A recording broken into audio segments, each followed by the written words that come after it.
Hello viewers, and welcome to part 4 of our Grid Autosport coverage. Just looking at the previews, and here we are then driving around Washington. This is one of the circuits I was keen to see. Why? Well, because I enjoyed racing around Washington in PGR2 many years ago. It was some great circuits racing around Washington at the time.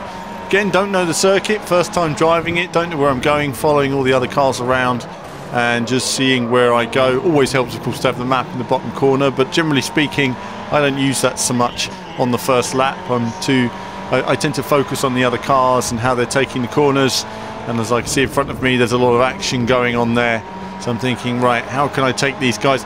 I mean, admittedly, I don't mind a bit of bump and grind on grid in terms of getting past everybody, but at the same time, you would like to keep it reasonably clean so you don't get too battered early on. So we've done okay. We found a couple of braking opportunities. The AI is quite defensive, varies from circuit to circuit like any game, but on here they are quite defensive, so they will pull across. So you've got to make sure you've got your line. I'm working my way up there. Whoa, bit of a late brake on the inside. This course is quite short, it's quite simple, but at the same time it's still got lots of opportunity for maximising your speed, and we'll see that. This car tends to understeer quite a bit, so it's tricky to get into an apex. You need to oversteer into the corner. That's something you'll see me working on once I take the lead. So up into second place now. And what do we think of this car so far then? So at the moment, understeery car, but again, you know, more solid than anything we necessarily did in grid. I think the understeery nature of this one is the kind of gridishness. As I was going too fast into that corner, it's that gridishness. That's what it is when it comes to the sort of slidey nature. So that's why you might be used to taking a car like this on Assetto Corsa, and if I would take that experience and then apply it to this and then realise, nope, that's not going to work.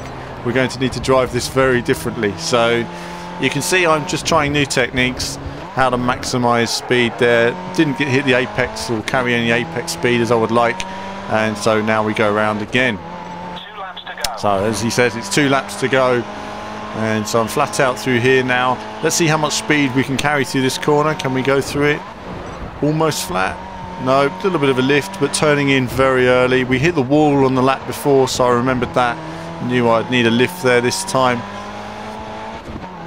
And again, we're flat out through this sort of high-speed chicane. And this corner now braking and turning in early, sliding the car. That's it. Didn't slide it that much actually. I just went for a grippy style, but that is my style. What can I say? I do prefer to keep a certain amount of traction, but you can see there the exit. The car went very wide into the outer lane. I'm just glad that outer lane was there. Otherwise I probably would have been hitting the wall, but that's the line I take every time now. And again through the flat out corner into this high speed one. Working for me now. Third gear I'm doing this time. I did second before.